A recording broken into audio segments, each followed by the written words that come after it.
Hold on. We're going live. Stop.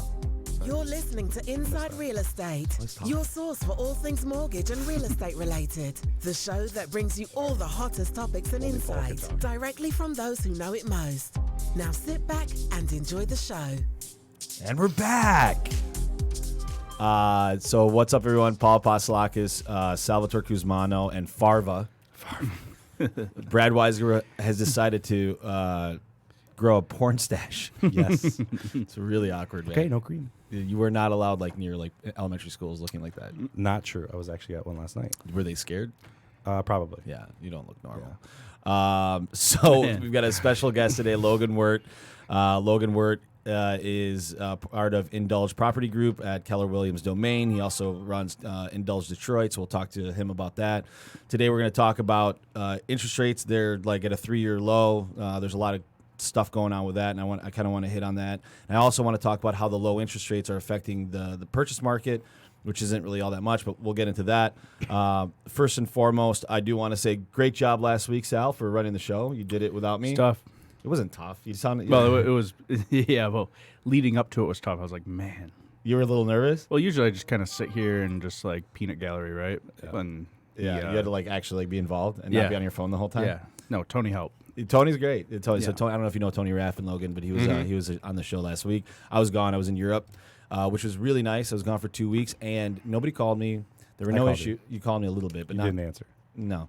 But there were no issues That you knew of. That I knew of, and that I was involved in. And everything. Love that caveat. I came back, and everything was kind of fine. I felt like I'm not really that important. Where'd you go? That's the truth. I was in Greece Nice. for 2 weeks with the family. So You really can tell who's important when they leave, and nothing happened. Nothing's wrong. Scott is important. Yeah. Yes. Well, someone told me this before. Jensen It's is important. if you leave and your business falls apart and you didn't do a very good job, and if you leave and the business keeps going, then you set up a really good team around you. That's how the mentality that I have. Yeah. Yeah. Hey, There you go. touche. Right. So I don't know. So it was Sal, you're not allowed to leave. yeah, it was a great trip. But Logan, why don't you introduce yourself? I know you've been in the industry for a long time. You've been in real estate. You've done mortgages. You've kind of been all parts of facets of the company, of the business. Just tell us about your background, how you got into real estate, and what made you transition from doing mortgages, which is what we do, over to real estate, which a lot of people do that. They're very assimilated in that way. Yeah, so I did mortgages for a few years back in the early 2000s, and then I put it on the back burner, and eventually 9 years ago got my real estate license, and still kind of felt like it was being a used car salesman if I were to be a real estate agent. And Which happens a lot. Yeah, and I because I had encountered quite a few bad agents, Yep. and finally decided I was gonna give it a whirl full time, just over 4 years ago, and haven't looked back since. And I love the business. I think as long as you bring a professionalism to it, then you really set yourself apart from those used car salesman type agents. So I'm glad you bring that up, because I think in today's world, everybody wants authenticity. They don't want to be sold, and everybody feels like if you feel like you're getting sold, it doesn't feel right, right? Yeah. So how did you kind of what? I kind of like being sold. Shut up. I kind of do. I appreciate it. I'm I sure you don't. do with that mustache. Oh my god, man! God, I But hate nobody you really guys. wants to be sold. They want to feel like they have someone that actually it doesn't. Everybody wants to be told what to do, but they want to feel like it's a partnership and it's not like you're sleazy, right? So how did you kind of change that in your So when I'm training the agents on my team, so I have a team of 7 agents. Okay. And when I'm talking to them, there are times where sometimes they feel like, I don't want to be salesy, or I don't know if I have that sales mentality. And I tell them, yes, technically we're in sales, but what we're really doing is helping families. Right. And when we come from a place of contribution where we're truly just trying to help, and we believe in our team and what we bring to the table, then we can truly believe that I'm going to help this person much more than the guy down the street, or much more than their cousin who sells real estate 3 counties over. Yeah. Because not only do we care about them, but we know how much value we bring, and that we can either save them a ton of money or make them a ton of money or make sure that they're making the right decisions, we have no problem having somebody walk away from a deal. Yeah. Which is Yeah. totally different than I see a lot of agents out there who are trying to keep the deal together that they put their clients at risk. And Yeah. I have no problem walking away from a deal, walking away from a house that is not right for my clients. That's interesting that you say that because Sal, we talk about this all the time. It's like when you believe in yourself and you believe you're doing the right thing for the person, then it's easy to be like, hey, man, you got to do this, right? Because it's coming from the place of good, right? Not from the place of greed or whatever it may be. And I think greed in our business is pretty rampant. But ultimately, a lot of agents out there live in scarcity and they're so worried about losing that one deal. They're monetarily driven. All they're thinking about is their bottom line, and they're not thinking about the longevity of the process for the client, which actually ultimately will get you farther. It's just not going to get you the immediate results sometimes that people want. Well, and I think as long as you treat your job, a lot of agents just think it's a job. Yeah. But when you treat it like a business and you're consistent, Yeah. then you're not worried about that scarcity. Yeah. You're not worried about like if this deal, doesn't work out, I'm not going to be able to pay my mortgage or I'm not going to be able to buy Christmas presents. If you're consistent and you have a consistent pipeline, you're working with a lot of people, you're asking for those referrals, you're treating your customers like family, the business is just going to come. And the biggest thing that I try to instill in my agents is showing up in the morning. It's a big deal. So many Yeah. agents Yeah, don't dude. even show up till 10, 11, and Yeah. or they wait. They're reactive, so they wait for business to come to them rather than going out and saying, "Hey, I can help you. I can help everybody. I can help so many people," and do that on a consistent basis. And when you do that, then when you treat it like a business, you can then start to plan for the future. You can start to forecast what's going to happen. Like most agents have no clue how they are going to pay their mortgage in 4 months. Yeah. Yeah. If you're consistent, then you know what's going to happen. You can calculate that. But go ahead. For those agents that don't know how they're going to pay the mortgage, they should call us because rates are really low right now. We'll talk about that. Yeah, it is. Nice plug, dude. Yeah. Hey, It is funny. saw that though, opportunity. The abundance versus scarcity, right? And that's usually when you'll see someone take off in their career when they're like, There's an abundance, you know what? dude. Like, no, like I work with someone else because at the end of the day, like that's not what I'm about. I'm not about the absolute lowest rate that you'll ever find, right? Like, so go with that guy, and see how it goes. And call me if you have any issues. I'll be happy to help because that's what I do, right? And then half the time they come back, and if not, whatever, right? Like there's a ton of business out there and people who want to be helped versus just want like, hey, Logan, come list my house, but I'm only going to give you 1%. Right. No. Or hey, Logan, Right. list my house at $300,000, and Logan knows it's only worth $260,000, right? Yeah, I won't take that deal. You won't, right? I'd rather them call me in 3 months when they're unhappy that their house isn't selling, and now they're serious. Yeah. Right. So here's what's happening that I'm seeing. So there's a market shift right now, right? So it's getting tighter. Real estate agents are kind of feeling it a little bit, and they're not getting as much action. So what I'm seeing personally is that a lot of agents right now potentially might be going into a meeting with a client that wants to list their house and doing everything they can to get that listing. And a lot of times that entails telling them their house is worth, or they're going to get more for their house than they might get. And I've heard agents like, I lost this listing because I was honest with them. You know what I mean? And it's tough, and it's tough to be upfront. But I think that works better long term. But a lot of these agents are like, "Oh yeah, we'll get you that price."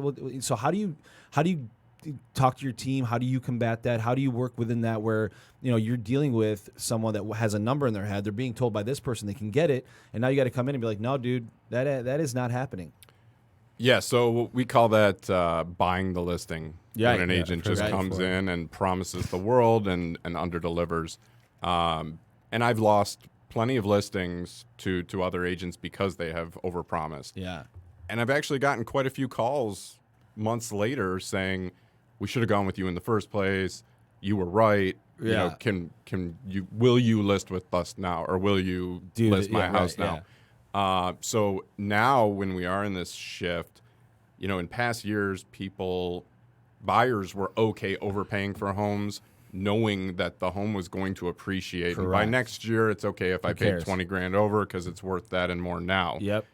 That's not happening anymore. Appreciation rates have slowed down quite a bit. So everybody, whether it's lenders, whether it's realtors, need to start honing their skills better and showing numbers.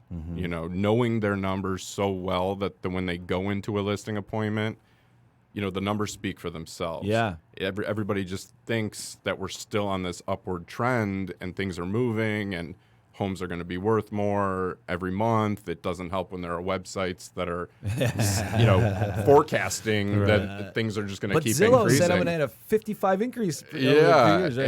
and what I always say is, you know, Mr. Zillow hasn't been in your house. Yeah. They don't know. They don't know the neighborhood. They don't know each micro market, which around here and in most cities, each neighborhood is its own market. 100%. And Yeah. you know, going a mile out isn't necessarily the same. It's not the same values a mile away, even from here.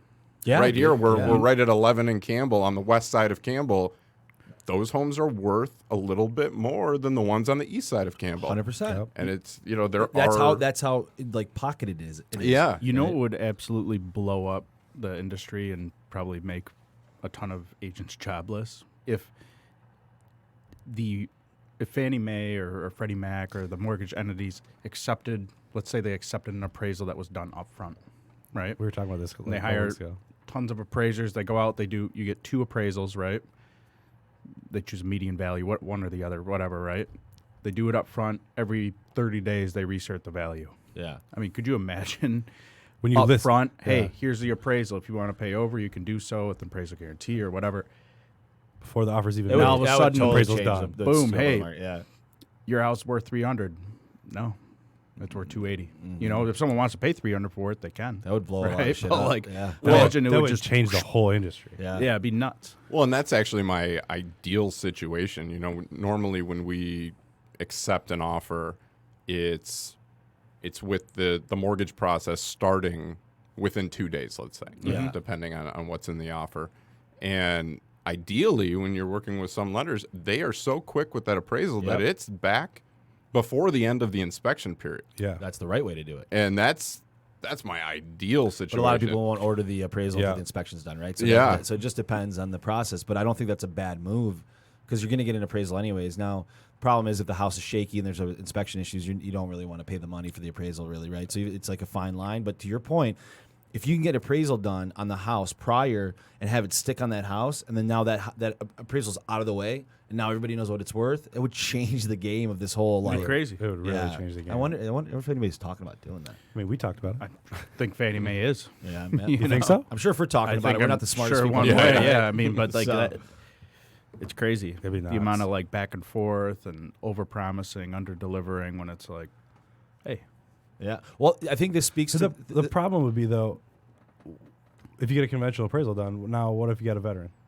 Oh, whatever. That's not- dude. you know what I mean? we don't need to Whatever. like Well, I'm figure just it out saying, right now. a universally accepted appraisal. Yeah. Yeah. I don't think It would I don't think we're going to get It there would just anytime soon. require some But that'd be sweet, collaboration yeah. It's not with happening, these guys. entities, It's which not would never happening, guys. happen. That'd be It's cool not as hell. happening right now. But what this does speak to, Logan, is the absolute importance of getting a real professional in this market, because it is, you know, you should always have a professional. Don't get me wrong, but Aunt Tilly could have listed your house a year and a half ago, 2 years ago, and just it would have sold, and there'd been no problem, right? It would have been a lot and easier of a transaction. Today, navigating the nuances of the new market and knowing how, and understanding it ahead of time and being able to like work within that is a little bit more complicated. So having an actual professional that understands it at a high level is important. And somebody that understands that micro market. Yeah. You know, I go to listing appointments all the time. I was actually at one 2 days ago where the homeowner was meeting with me and their good friend who sells real estate part-time, Cousin Tilly? cousin to another county over, and Total- doesn't yeah. sell anything in their neighborhood, doesn't understand the neighborhood, doesn't know other agents, There's no In the there's no area. network. That's another side of it. which is huge. I mean, Yeah. we really spend a lot of time networking with other agents and making sure that we have good relationships with other agents, because the negotiation process can be a killer for, whether it's getting an offer accepted, making it through the inspection period, making it through the appraisal process, the challenging the appraisal if necessary, and those relationships with other agents become gold, really. I mean, I know in multiple offer situations, if I have a good relationship with that agent and they know that I'm a professional and they know want to that work with you over they would everybody. much rather work with me because, one, they've had good experiences with me. Mm-hmm. They know that I've done my due diligence in working with my buyer to make sure they're pre-approved, make sure they've spoken with a lender, make sure they've actually gotten information to that lender so that it's a true pre-approval and not just a online pre-qual, stated income kind of thing. Those aren't good. I think consumers sometimes think everything's generic, and they don't understand the importance of reputation in our business because it's such a small community, especially in our business. It's like if we did a really shitty job on all our deals and everybody knew we did a shitty job, and we send a pre-approval to someone and ours is next to somebody else's, that agent would be doing the person a disservice saying that they're like, we're going to do a great job. It's like when we put a pre-approval in front of someone, everybody needs to be like, okay, Omega is going to do a good job, and you're going to do a good job, right? That matters in the transaction. Big time. I mean, I know when I am looking at offers, and let's just say I have 5 offers, and 4 of the offers are from, Okemos Federal Credit Union that I've never heard of. Right. Never heard of the lender, and then it's from an agent who I've never heard of. Yeah. I have to convey to my seller that it might go great, but I don't know, and I do know this agent, and they're a serious agent. They're a professional. Their lender, I know. Their lender, goes above and beyond to make sure that everything's done right and that we close on time and that, the appraisal process goes well. I just have to tell them that I feel better with this than I do the other. And I do feel bad sometimes that, maybe this was a great agent from somewhere I've never heard of, and I just haven't encountered them. And same thing with their bank. But, if the price is way higher from the people we've never heard of, it might be too much to not pass up to give it a whirl. Right, but it is a factor in the equation of making a decision, right? Which I have a love-hate relationship with because I respect that. It makes a lot of sense, but it makes it really hard for any new lender that maybe does a really good job, like Sal. It makes it really hard for Sal to come in if you've never worked with him and get a shot. Right? Yeah, but that goes back to like the work that Sal has done, right? And you that it's takes the network, time, right? Because now he has all these agents that are talking about him and the work that he does. So maybe reputation he's more, right? doesn't just happen. There's also a way to conduct the business, right? So Sal, I know, would call 100% the agent every time. There are some new people that just don't know yet what to do. And so if an agent doesn't call me before they send over an offer, how do they know what's important to me? Right. If a lender doesn't call me to reassure me, dude, we're gonna do a good there's job. So many people that you don't can do usually tell when someone's just full of shit. and there's just professionalism, and there's a way to conduct the business and training involved. That's why I'm so happy to be where I am at the company I'm at, because we are the number 1 training company in the world across all industries. Built off training. And we, before I was at Keller Williams, I was at another brokerage, and there was 0 training. 0. And I didn't know what I was But doing. you got a bigger split. Yeah, got a bigger split, and a split of nothing because I didn't know how to do business. Yeah. How do I do this PA, dude? Right? Yeah, and now I have nonstop training. I was just at a conference in Traverse City last week where I learned so much. Going to Austin next week for a big conference, and there's so much collaboration Monday through Thursday. You're not going to Austin, dude. No, but last week, 2 weeks ago when I was up in Traverse City, I got the chance to hear from the number 1 Keller Williams agent in the world. This guy's only been selling real estate for 7 years, and he's already the number 1 agent in the world. That's hyper growth, brother. Wow. Because he treated it like a business from day one, and he emulated the top agents. So he called the top agent and said, "What do you do? How do you run your business? Because I want to get there." Mm-hmm. And and I know you guys do it. I know you guys do a ton of networking. I know you guys talk to a lot of other lenders, a lot of other agents, it's the only way to take, to set yourself apart, really, and to grow.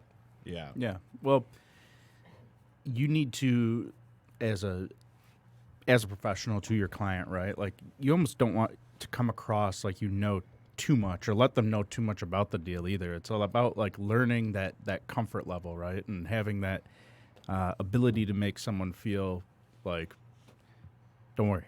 Like worry is like the biggest thing I think in fear. this business Yeah. that like scares people. And Fear. It's fear. Fear is the biggest like stumbling block on like, in is life. this mortgage Yeah. going to go through? Well, and Yeah, it's in every of course. aspect, Yeah. not just the buyers and the sellers, but the lenders, the realtors, Yeah. people that are afraid to make that tough call. Yeah. Like Well, it's a sense I of- don't want to tell them that the appraisal But came in you're low, screwing so I'm people not. over. Yeah, It Yeah. makes it so. I've seen Or it in our like, industry hey, a lot. We're not going to close Friday. I'm sorry to tell everyone. I know that's a contract date. We're going to close Tuesday. Yeah. Like that's But the soonest we can close. And why? I know. Here's why, but it doesn't really matter right now. Like Friday won't happen. Do you know how many And you let There's them a know that a week or two ahead of time? Like Yeah. people can live with that. It's like the last second. Like Waiting Friday morning. Oh, we're not closing today. Everybody, this is the worst Oh, thing you can do. man. I mean, people are buying houses. People are moving. It's a big deal. And honestly, some LOs will be like, "Oh, I'll get it figured out. I'll get it figured out." I'm like, "Oh, everything's great, man. Everything's great." And all of a sudden, like the day before, "Yeah, dude, dude, you know that way before." So communicate to people, Yeah. right? If there are issues, you just got to deal with them. And there's power in that. There's even though people might be upset right there, they're going to appreciate it long term, right? Because people don't do that. So let's talk about rates, man. So rates are at a 3-year low. There's literally like 8 million people in the country that can refinance right now and save money. And so that's one side of it, right? There's a ton of people that are sitting at higher rates that are just, it's crazy because all you're doing is taxing yourself by not at least looking into it because like your house is a really big asset. It'd be like, here's how I look at it. If you had a 401k and all you had to do was like make a phone call and you can get a 0.5% higher on your money, wouldn't people do that? yeah, of course. It's 0.5%, but people don't look at their debt the same way by saving 0.5%. It's the same I got to thing. pay in reverse. closing costs again. No, you don't. Well, you'll pay your title fees, and then you'll shave 10 years off your loan and Right. have a Whatever point. it is, there's so many ways to Okay. structure it, and if You you're doing know? it the right way, like you just got to take advantage of it. But on the other side of it, the price of money being so cheap, the real estate market is kind of it's like a leveling off right now. It's like plateauing. There's not as much growth, but it's weird to me because the price of money is so cheap that buying a house right now does make sense. You know what I mean? So how do you convey that to your clients, Logan? Like, and how do you is that a part of the conversation? Because I think some agents miss that. It's like, dude, take advantage of it. I mean, you're below 4% on your money on hundreds of thousands of dollars. Like, you should probably take advantage of that. Yeah, so I actually have this conversation very often with buyers, and it's the question they ask is, do I sell my house now, or do I wait to buy? Because if I'm going to be selling high, That's a but I'm going tough to be one, yeah. buying high. Yeah. So do I wait a couple of years and buy low? And really, then we start to do the math. Price of we money. start to figure out like, I don't know. Let's find out what truly makes sense. Not just, oh no, sell now, sell now. Because sell I want now. the deal. I want the yeah, deal. Like, Right, yeah. Let's talk about the what math. makes the most sense. And maybe if you have an amazing rate right now, you owe very little. Would that money that the proceeds from the home, can you make more in the market? Yeah. Can you go invest that cash, and then There's a lot of and things you sell can do. now Yeah. when you could sell for high. Most of the people that we're talking to are very nervous right now. It is because there's a lot of know. X factors. There's no way Yeah. the recession's coming. My job, like there is nervousness. But right? being able to lock in that low rate for 30 years Dude.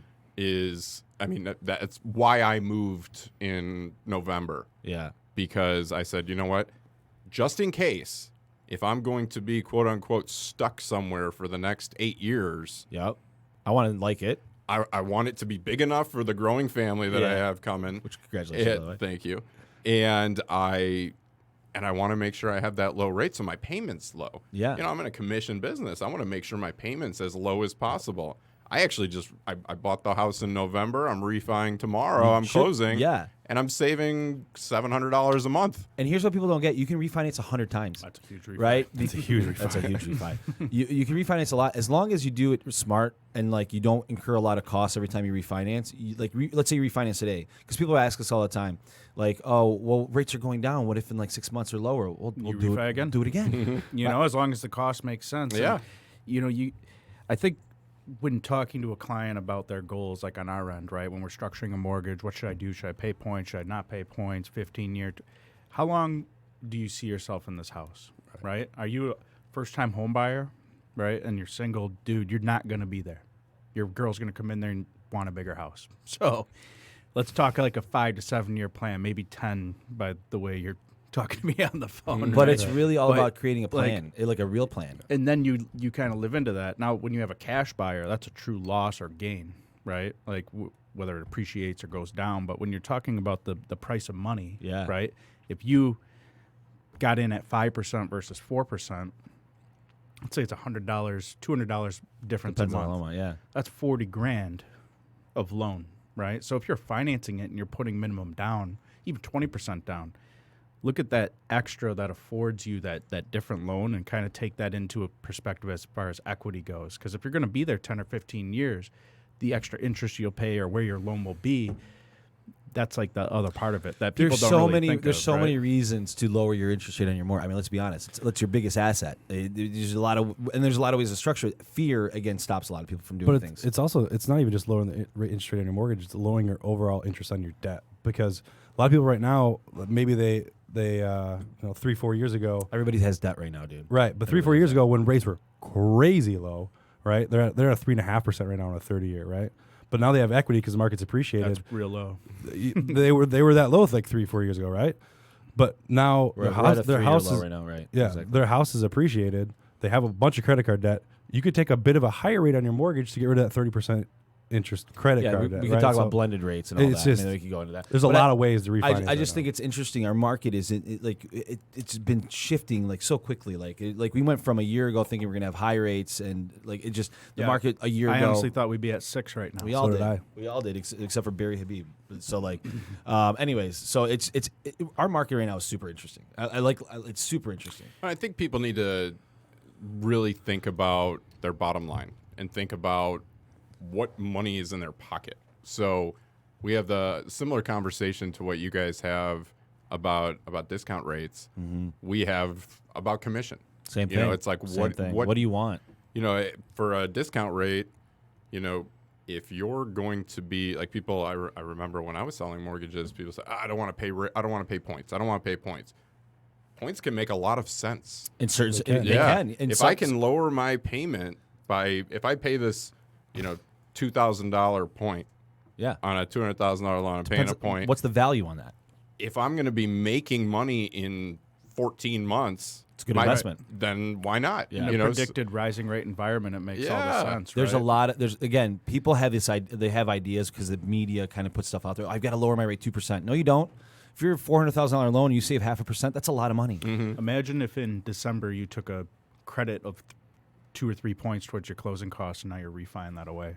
It's Yeah. like free. It just Free money. It just depends. Yeah. It just depends on But how you to can't structure it. predict the future either, right? So you have to like have a bit of a plan. And I think people buy a house. Sorry, No, it's okay. like you have to sometimes take the numbers as they are, no matter what, and like realize that I need to buy this house. I'm having a baby, or I'm doing this. So like that becomes the main motivator, and then you just figure the numbers out the best way you can afterwards.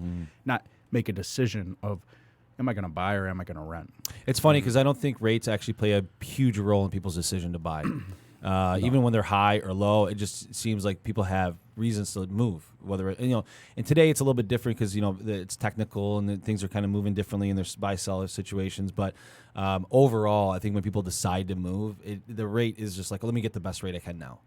For sure, but your buying power does obviously Buying go power, up yeah, when rates are low. I know I can afford More. a lot more if I have if I had a steady salary. Yeah. And I was making $5,000 a month. Well, what I could afford when rates were at 6% compared to what I can afford when rates are at 3.5 or You want to hear something a world super, of difference. You want to hear something super fucked up? Sal, myself, and Brad cannot refinance because we own a mortgage company, and my rate's I like can.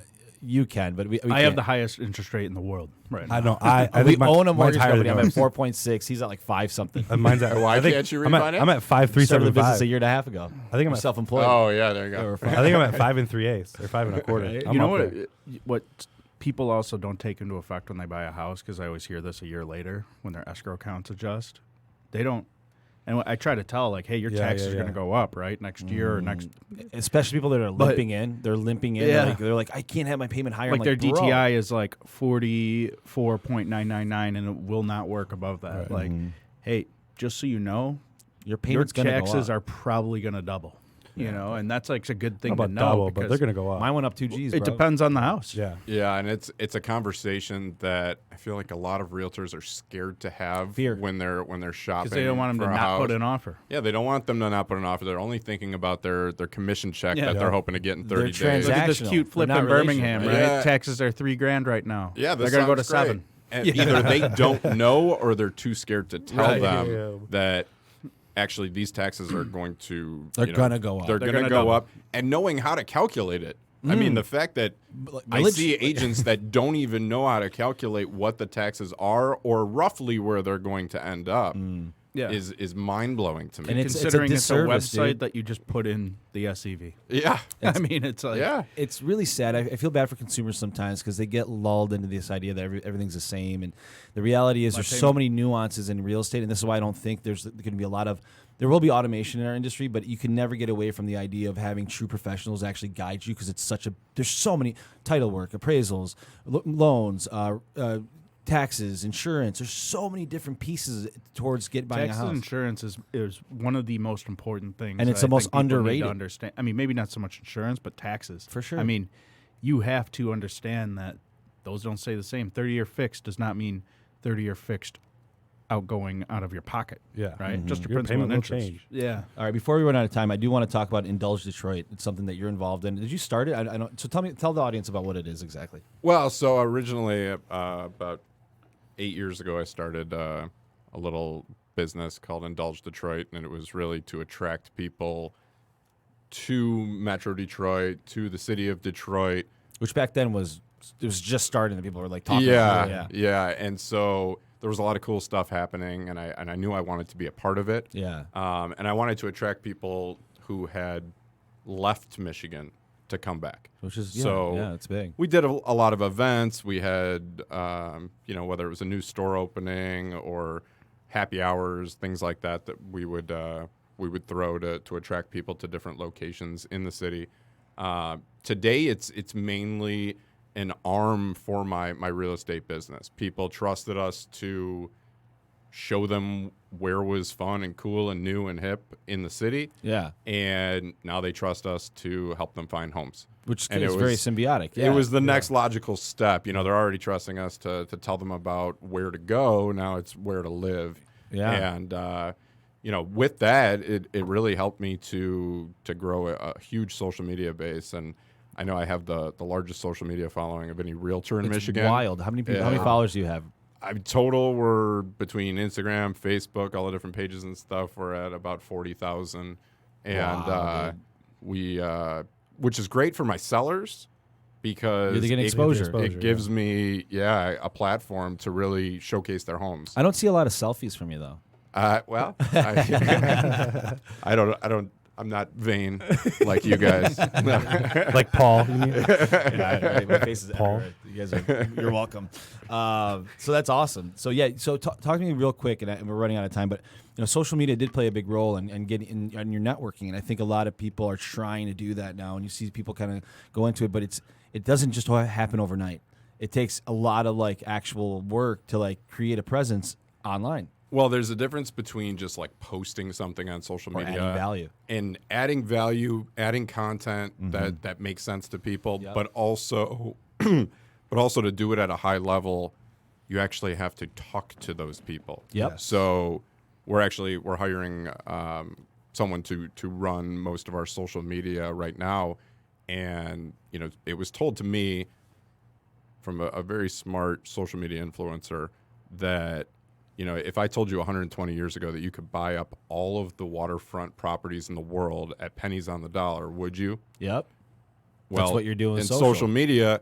You have an opportunity to post free content all over all of these platforms that are going to live out there in the world forever At no cost. Yeah. And people are saying, well, I should do it maybe twice a day and one business and once. I don't feel very comfortable doing it. I want 100 posts a day. Yeah. I want to put out constant content so that it's living there, it's free, and we have a chance to help a lot of people, to teach a lot of people about the industry, about our team, about just connecting with people, but then talking to them when they respond. But what you do well about it, and I think that this is the biggest thing about social in today's world, it can't be contrived. It has to be authentic. Yeah. And you did a really good job making it as authentic as possible. It was authentic, and it still is, right? And I think that's important. I think a lot of people try to do, the Instagram thing, and they're like posting pictures of them eating food and by the beach, but that doesn't add any value, and it's not like, it just feels like, what do I know? What does that mean, right? Why are you eating food? And you look cute, but I don't know. That's about it. So that's good job on that, obviously. So as we're running out of time, we do a thing called 3 questions. Every show we ask 3 totally random questions. You're excited for this one? I think it's gonna be interesting. Okay. First one's always the same. First one is, what scares Logan Wirt? Not being successful and being able to take care of my family. It's pretty. That's a big driver, right?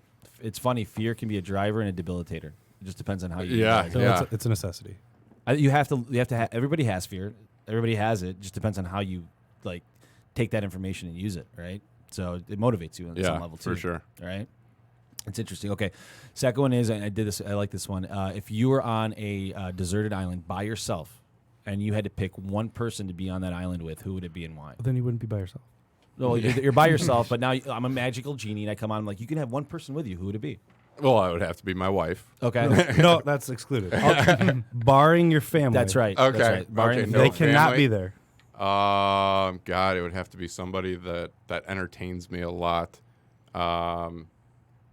Well, these days I can't live without my assistant, so I might have to have my assistant come. But there's nobody to assist with. There's no real estate. There's no real estate, but Well, maybe But you guys parcel off the island and Yeah. be the type of person that I am, and one of the reasons why I think I do pretty well with real estate is,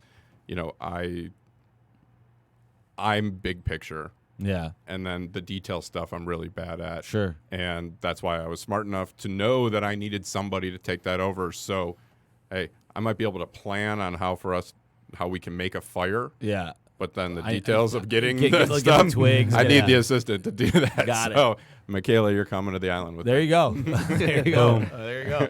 I don't know, the third question. I've got one in my head, but does anybody have anything they can think of? That's the one I did with Raven last week. Do that one. I like that one. If you're on death row, That's a good one. what is your last meal? Anything you want, as many sides, whatever. What is it and why? That's easy. Easy. Yeah. Okay. That would be impossible for me to pick. Well, It's your last meal, bro. yeah, it would have to be Lelly's. Oh, all right. The whole 6-course. All of it. Yeah, from the minestrone to the salad to the bread with zip sauce to the veal parm. I know everybody gets the filet, but I get the zip sauce with the bread, so I don't need to get the filet. Zip sauce is pretty good. And, you can I've drink never that. even You heard can of this drink place. that shit. Oh my God. It's so good. So you can put it on anything. It would taste They like- invented zip sauce. Yeah. Yeah. I've Their never heard zip of it. sauce. you never had Oh. zip sauce. I've never had zip sauce. I've This never is heard of gonna be Lully's. life-changing. Where is Lully's? Look at Jessica. Jessica's about to There's one right next I'm to the really Silverdome. sad for you right now. I mean, I'm sheltered. So good. Never had zip sauce? Have you ever had a pasty? Yeah. Yeah. Oh, okay. Are you from up north? Yeah. He's from the UP. He's Okay. from Manhattan. Actual right. up north, not Traverse City. That's You're not not a really fudgy. No. But no zip sauce. You've That's never had insane, zip sauce? dude. I'm sorry. You guys have to take him. Yeah. I'm not taking it. Where is it? Well, there's one right next to the Silverdome, and now there's Stephen Lelly's on the green in Yeah. Farmington Hills. That's really nice. It's really nice. So you got to go to the original one by the Silverdome. No, No, it's you- okay. they're The both- original was in Detroit. They Okay. burnt down. Now, mind you, that's the best. There's zip sauce. You But can- I mean, maybe we'll just go to Kroger and get we'll make the zip bottled sauce. zip sauce. And you can yeah. we'll get Yeah. a Yeah, Philly Andiamo's is cheesesteak. Why are you Pretty trying to sauce. cheapen this for me? And then the second would be my mom's recipe that I've tweaked. bolognese sauce Oh, really? on anything. We're Pasta. gonna have to try that. It's pretty amazing. It's fire. Yeah. I want it. So Logan, thank you so much for doing the show, man. Let the audience know how they can get a hold of you if they want your services in any capacity. Sure. So you can check us out, learn about myself and my team and the homes that we have for sale. And there's a lot of cool, fun tools on our website, www.indulgepropertygroup.com, or you can call me directly at 248-320-1142. What if they want to check out your Instagram? Indulge Detroit. Indulge Detroit. And then give that phone number one more time, man. 248-320-1142. Again, Logan, man, we really appreciate you having you on. I know Yeah, that thanks for it was having me. some time in the works, but we finally got you in. Yeah, I appreciate it. Really appreciate you being on. Everybody out there, thank you so much for listening to us. Obviously, you can go to irepodcast.com to check us out. They can go to, it will be, we're on all the other stuff too, right? Yeah. Like iTunes, we're on iTunes. Yep. If you do listen to us on iTunes, and I know a lot of people do, and then by the way, the audience in Sweden, we really appreciate the listening. There's a lot of listeners in Sweden recently, in Netherlands, which I was. We should put a poll out there during one of our shows about where people are listening and just try to figure out, because we don't know. A poll where? Like on Facebook. Or, well, I guess That doesn't work If they're that way. watching That's on not how Facebook. it works, yeah, dude. never mind. Let him handle it. I got it. So anyways, Text Paul. Let him know where you're listening. Yeah. Thank you, everyone. See you next week. Jesus. Man.